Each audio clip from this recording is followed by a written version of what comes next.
In this demonstration, we'll pick up another data flow transformation called as derived column. In the previous example, when we were doing copy column, we were mostly making a copy of an existing column as it is.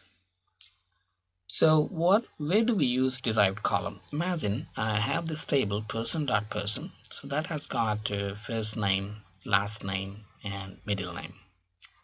So currently these values are being split into 3 different columns. But what if you have a requirement where you would like to see the person's full name, which is a concatenated value of first name plus middle name plus last name into the destination? So that is where derived column will help you. It's like computed columns in SQL Server. So to get this done, let's go back to our SQL Server Developer Tools SSDT. Formerly it is called as BITS, Business Intelligence Development Studio, but now we're calling it as SSDT. So let me create a new package and let me rename this package to derived column demo. Say OK and simply go to the toolbox and simply drag and drop a data flow task. Double click on the data flow task and take an OLEDB source, and again I'm going for a flat file or Excel, that's up to you. We have other destinations as well which I'll be covering in this course.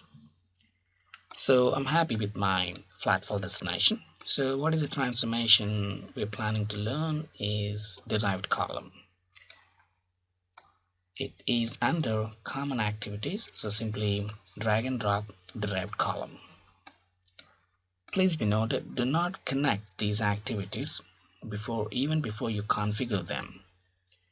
So first of all, let me double click on the OLEDB source and select my AdventureWorks database, and I'm going to use my person.persons table. And because this table has got so many columns, it will be tough for me to verify the output. So what we can do, we can just choose the columns what we are more interested in. For example, let's say title, first name, middle name, and last name. I'm selecting. I'm not selecting any other columns in fact, and say OK. And simply connect the OLEDB source to the derived column. Double click on the derived column, and you can notice these are the input columns what we have.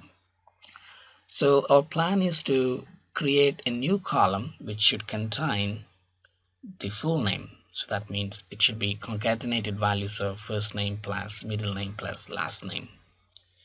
So what we can do, I can give my derived column name something like say full name, and I would like to add this column as a new column. I do not like to go for the in-place changes, so I'll leave this as add as new column, and here you can put your expression.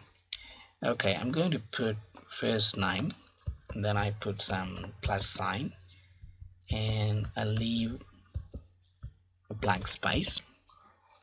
Then you have middle name, then we have another plus sign, and finally we have the last name here.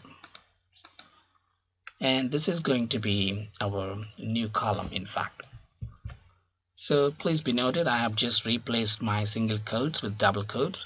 If you're making any mistake in typing expression, obviously you see that in red color as I have seen it, and I have modified this to double quotes. So we have first name blank spaces, middle name blank space, and then the last name.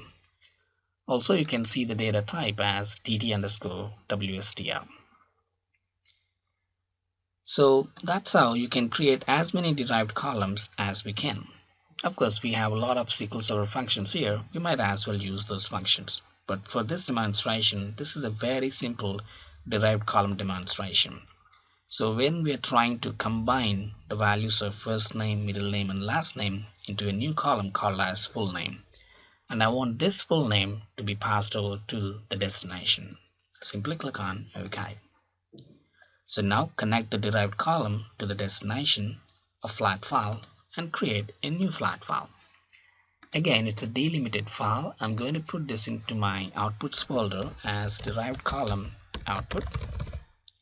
And again, it's going to be a CSV file. Say open. Column names in the first row.